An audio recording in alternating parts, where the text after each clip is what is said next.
ኤጅ ቤዝድ ቫልነራቢሊቲ እድሜን መሰረት ያደረጉ ጥቃቶች ወይም መገለሎች። ህጻናትና አዛውንቶች ደካማ ስለሆኑ የተለያዩ ጥቃቶች ይደርስባቸዋል። እነዚህ ጥቃቶች አካላዊ ጉዳትና የተለያዩ ስነልቦናዊ መንፈሳዊ ጉዳቶች እንዲደርሱባቸው ይደረጋሉ። አዛውንቶች በተለይ ከ60 ዓመት በላይ ሲሆኑ ከፍተኛ የሆነ አካላዊ ጥቃት ይደርስባቸዋል። ለእነዚህ ሰዎች ስለዚህ የተለየ እንክብካቤ የተለየ ከለላና ድጋፍ ማድረግ ያስፈልጋል ማለት ነው። ይህ ሰብ ቻፕተር የሚመለከተው ስለነዚህ ቫልነራብል ስለሆኑ ወይም ተጋላጭ ስለሆኑ ህጻናትና አዛውንቶች ነው። ይህንን ዩቲዩብ ስትመለከቱ ወይም ስትከታተሉ ላይክ፣ ሰብስክራይብ እና ሼር እያደረጋችሁ እንድትከታተሉ እጋብዛለሁ። 4.41 ቺልድረን ዲስክሪሚኔሽን ኦር ቫልነራቢሊቲ ህጻናቶች በተለይ ደግሞ የሚደርስባቸው መገለልና መድሎ ምንድን ነው የሚለውን እንመለከታለን። ህጻናት ልጆች በመሆናቸው ብቻ የተለያዩ መገለልና የተለያዩ ችግሮች ይደርሱባቸዋል። ይህ ደግሞ ወንዱንም ሴቱንም ያጠቃልላል። ነገር ግን ሴቶቹ ከወንዶቹ የበለጠ ከፍተኛ የሆነ ጉዳት ይደርስባቸዋል። ይህም አንደኛ ህፃን በመሆናቸው በእድሜያቸው ምክንያት፣ ሁለተኛ ደግሞ ሴት በመሆናቸው ምክንያት ማለት ነው። ስለዚህ እያንዳንዱ ህፃናት ራሳቸውን በራሳቸው መከላከል ወይም ማቹሪቲ ላይ እስከሚደርሱ ድረስ በአዋቂዎች ትልቅ ጉዳት ይደርስባቸዋል። ሴቶችን በሚመለከት በዋናነት ለምሳሌ መገረዝና ያለ እድሜ ጋብቻ የሚያጋጥማቸው ችግር ነው። ኤርሊ ማሬጅ ያለ እድሜ ጋብቻ የምንለው ሴቶች ከ18 ዓመት በታች ሲያገቡ ነው።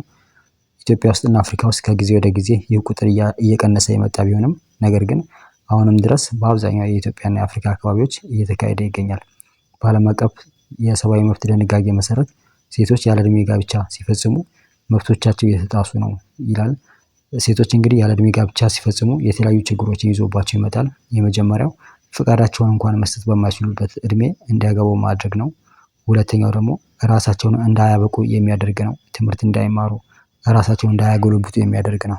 ያለ እድሜ ጋብቻ ሴቶች ጾታዊ ጥቃት ከባሎቻቸው እንዲደርስባቸው ያደርጋል። ያለ እድሜ ጋብቻ ሴቶች ያለ እድሜያቸው በልጅነታቸው እንዲያረግዙ ያደርጋል። ይህ ደግሞ ለተለያዩ ችግሮች እንዲጋለጡ ያደርጋል። ለምሳሌ በወሊድ ጊዜ ከፍተኛ ምጥ፣ ከፍተኛ ችግር የሚደርስባቸው ፌስቱላ፣ እንዲሁም እስከ ሞት ድረስ የሚደርስ የተለያዩ ችግሮች ያመጣባቸዋል።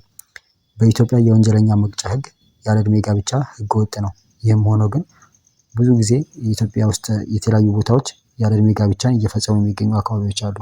ፋክተርስ ኢንካሬጂንግ ኤርሊ ማሬጅ ሴቶች ያለ እድሜ ጋብቻ ውስጥ እንዲገቡ ወይም ደግሞ በጊዜ እንዲያገቡ የሚያደርጉ ምክንያቶች ምንድን ናቸው? በአብዛኛው የባህላዊና ኢኮኖሚ ፋክተሮች ምክንያቶች ይጠቀሳሉ። ሶሻል ኖርምስ ወይም ደግሞ ባህላዊ ጉዳዮች ምንድን ናቸው ስንል ቻስቲቲ ነው። ቻስቲቲ ማለት ሴቶች ሳያገቡ በፊት ከወንዶች ጋር እንዳይተኙ የሚገፋፋ ባህል ወይም ደግሞ ልማድ አለ። ስለዚህ ሴቶች ቀድሞ እንዲያገቡ ይደረጋል ማለት ነው። ሁለተኛው ቨርጂኒቲ ወይም ደግሞ ድንግልና ነው። ሴቶች ማግባት ያለባቸው ድንግልናቸው ሳይበላሽ ወይም ደግሞ ሳይረክስ ንጹህ ሆነው ይባላል። ይህም ለቤተሰቦቻቸው ክብርና ለራሳቸው ንጽህና ያስፈልጋል በሚባል ነው። ስለዚህ ሴቶች በልጅነታቸው ለወሲብና ለፍቅር የመሳሰሉ ጉዳዮች ከመድረሳቸው በፊት እንዲያገቡ ይደረጋል ማለት ነው። ያላገቡ ሴቶች በልጅነታቸው እንዲያገቡ የተለያዩ ባህላዊ የተለያዩ ማህበረሰቦች ደግሞ ግፊት ያደርጉባቸዋል። አለበለዚያ ስድቦችን ያስተናግዳሉ። ለምሳሌ ቆመ ቀር የሚባል ስድብ። ሌላኛው ኢኮኖሚክ ፋክተርስ ነው ወይም የኢኮኖሚ ጥቅሞች ነው።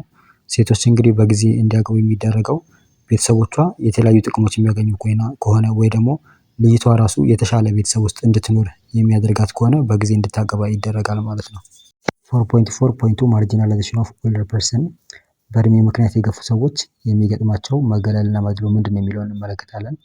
በእድሜ ምክንያት መገለል የሚደርስባቸው ሰዎች እድሜያቸው ከ60 እና ከዛ በላይ የሆኑ አዛውንቶች፣ ትላልቅ ሰዎች ነው። እነዚህ ሰዎች ቁጥራቸው ከጊዜ ወደ ጊዜ እየጨመረ የመጣ ነው። በ2009 ዩናይትድ ኔሽን ጥናት አስጠንቶ ቁጥራቸው ወደ 2 ቢሊዮን እንደሚደርስ ይገመታል በ2050። ከነዚህ መካከል 80 ከመቶ ደግሞ የሚኖሩት በዝቅተኛና መካከለኛ ገቢ ባላቸው ሀገራቶች ውስጥ ነው። ኢትዮጵያና አፍሪካ ውስጥ በሚሊዮን የሚቆጠር እድሜያቸው ከ60 እና ከዛ በላይ የሚሆኑ ሰዎች መኖሪያ መሆናቸው አይቀርም። የሰዎች የአኗኗር ዘይቤና አመለካከታቸው ከጊዜ ወደ ጊዜ እየተቀየረ መጥቷል። ኢትዮጵያ ውስጥ ለትላልቅ ሰዎች ያለው አመለካከት ትልቅ ነው። ባህል ጠባቂ ናቸው፣ ታሪክ ጠባቂ ናቸው ተብሎ ይታሰባል። ነገር ግን በጊዜ ሂደት እነዚህ ሰዎች አክብሮት እና የተለያዩ ፍቅር እየቀነሰባቸው መጥቷል። ትላልቅ ሰዎች ማህበረሰባችን ውስጥ ለተለያዩ መልካም ነገሮች ስማቸው ይነሳል። ለምሳሌ ሰዎችን ማስታረቅ፣ መመረቅ፣ ቤተሰብን መንከባከብ የመሳሰሉ። ነገር ግን እነዚህ ሰዎች ትክክለኛውን እንክብካቤና ድጋፍ እያገኙ አይደለም። ምክንያቱም ሰዎች ትምህርት ላይ፣ ስራ ላይ እያተኮሩ ሲመጡ ከገጠር ወደ ከተማ እየፈለሱ ሲመጡ ለእነዚህ ሰዎች ያላቸው እንክብካቤ፣ አክብሮት፣ ድጋፍ የመሳሰሉ ነገሮች እየቀነሱ መጥተዋል።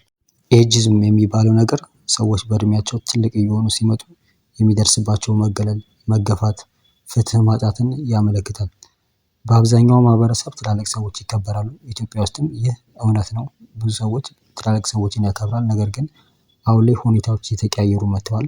በዘመናዊነት፣ በግሎባላይዜሽን እንዲሁም ደግሞ በከተሜነት የተነሳ ብዙ ሰዎች ትላልቅ ሰዎችን የማያከብሩ ሆኗል።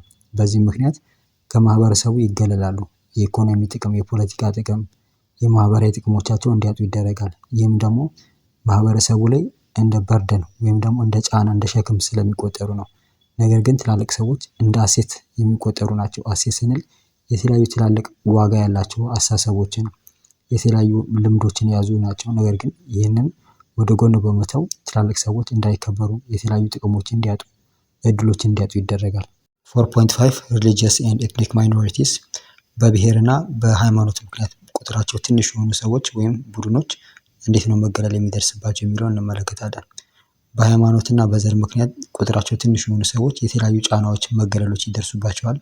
ለዚህም በርካታ ምሳሌዎችን ማቅረብ ይቻላል። ለምሳሌ ጂውሾች ወይም አይሁዳውያኖች በተለያዩ አካባቢዎች ላይ ከፍተኛ ጥቃት ይደርስባቸዋል። ለምሳሌ በጀርመን ውስጥ እንዲገደሉ፣ እንዲጠፉ ከማድረግ ጀምሮ የተለያዩ ችግሮች ይደርስባቸዋል። ይህም በማንነታቸው የመጣ መገለል፣ መድሎ ነው። ሙስሊም ሮሂንጃስ ሮሂንጃ የሚባሉ ሙስሊሞች በዓለም ላይ ከፍተኛ ጥቃትን የሚያስተናግዱ ናቸው። አብዱ ሐሳን ሚልተን እና ሌሎችም የተሳተፉበት በ2017 የተደረገ ጥናት እንደሚያሳየው እነዚህ ሰዎች ሙስሊም በመሆናቸው ምክንያት በባንግላዴሽ፣ በማይናማር እና ሌሎች አካባቢዎች ላይ ከፍተኛ ጥቃት ይደርስባቸዋል። በመጠለያ ጣቢያ ሳይቀር እንዲራቡ ይደረጋል። ከፍተኛ አካላዊ ጉዳት እንዲሁም ደግሞ የጾታዊ ጥቃት እንዲደርስባቸው ይደረጋል። ይሄ እንደ ምሳሌ የተጠቀሰ እንጂ በዓለም ላይ አሁንም ድረስ ከፍተኛ የሆኑ ጥቃቶች በሙስሊምም ሆኑ ክርስቲያንም ሆኑ የተለያዩ ሃይማኖቶችን ይዘው ቁጥራቸው ግን ትንሽ የሆኑ እንዲሁም ደግሞ በባህልም ምክንያት፣ በዘር ምክንያት ጥቂት ቁጥር ያላቸው ሰዎች በተለያዩ አካባቢዎች ላይ ከፍተኛ ጥቃት ይደርስባቸዋል፣ መገለል ይደርስባቸዋል። 4.6 ሂውማን ራይት አፕሮችስ ኤንድ ኢንክሉሲቭነስ አንትሮፖሎጂካል ፐርስፔክቲቭ ከአንትሮፖሎጂ አንጻር ያካተቱና የሰብአዊ መብቶች አካሄዶች ወይም አፕሮቾች ምን ይመስላሉ የሚለውን እንመልከት። የሰብአዊ መብቶች የትኛውንም አይነት መድሎና መገለል የሚቃወሙ ናቸው። ይህ መድሎና መገለል በተለይ ደግሞ በጾታ፣ በእድሜ፣ በባህል፣ በሃይማኖት፣ በቁጥር በመሳሰሉት ጉዳይ ላይ መሰረት አድርገው የሚመጡ መገለሎች፣ መድሎች ትክክል እንዳይደሉ ይገልጻል ማለት ነው። የተለያዩ የአካል ጉዳት ያለባቸው ሰዎች ተጠቃሚ የሚያደርጓቸው አገልግሎቶች እንዲሁም ደግሞ የተለያዩ አይነት እድሎች እንዲመቻቹላቸው ይጠይቃል። ሴቶችም ቢሆኑ ከተለያዩ አይነት ችግሮች ለምሳሌ ጥቃቶች፣ በጊዜ ማግባት ወይም ደግሞ ያለ እድሜ ጋብቻ፣ መደፈር፣ መገረዝ የመሳሰሉት እንዲቀሩላቸው ይጠይቃል። ከዚህም በተጨማሪ በማህበራዊ፣ በፖለቲካዊ፣ በተለያዩ ጉዳዮች ላይ ተሳትፎ ወይም እኩልነት እንዲኖራቸው ይጠይቃል። አንትሮፖሎጂ በካልቸራል ሬላቲቪዝም ምክንያት ጎጂ የሆኑ ባህሎችን እንቀበል የሚል ሀሳብ የለውም። አንትሮፖሎጂስቶች ካልቸራል ሬላቲቪዝምን ሲረዱት ምንድን ነው? አንድ ባህል ከሌሎች ጋር ሳይነጻጸር በራሱ ትክክል ነው፣ በራሱ ጥሩ ነው፣ እንቀበለው የሚል ሀሳብ አለው። ይህም ማለት ምንድን ነው? አንድ ማህበረሰብ አለባበሱን፣ አበላሉን እንዲሁም ደግሞ የተለያዩ አስተሳሰቡን፣ የተለያዩ አይነት ጉዳዮችን ማጥናት ያስፈልጋል። ስናጠና ግን ከዛ ማህበረሰብ አንጻር ነው እንጂ ቫሉ ጀጅመንት ውስጥ ይሄ ትክክል ነው፣ ይሄ ትክክል አይደለም የሚል ውስጥ መግባት የለበትም የሚል ነው። ይሁን እንጂ ሰዎችን የሚጎዳ፣ ስልጣኔን የሚጎዳ፣ ማህበረሰብን የሚጎዳ የትኛውንም አይነት ባህላዊ አስተሳሰብን እንቀበል አይልም። የሴት ልጅ ግርዛትን አንትሮፖሎጂ አይቀበልም። ምክንያቱም የሴት ልጅ ግርዛት ሴቶች ላይ አካላዊ፣ ስነልቦናዊ፣ የጤናና የመሳሰሉ ችግሮችን ስለሚያመጣባቸው አንትሮፖሎጂስቶች ይህንን አይቀበሉትም። ከዚህ በተጨማሪ ደግሞ ያለ እድሜ ጋብቻንም አንትሮፖሎጂስቶች ትክክል ነው ብለው አይቀበሉም። ይህም ሴቶች ላይ የተለያዩ ችግሮች ያመጣል። በአግባቡ ትምህርታቸውን እንዳይማሩ ያደርጋል። የስነ ልቦና ችግርና የመሳሰሉ ችግሮችን ይዞባቸው ስለሚመጣ በአንትሮፖሎጂስቶች ተቀባይነት የለውም።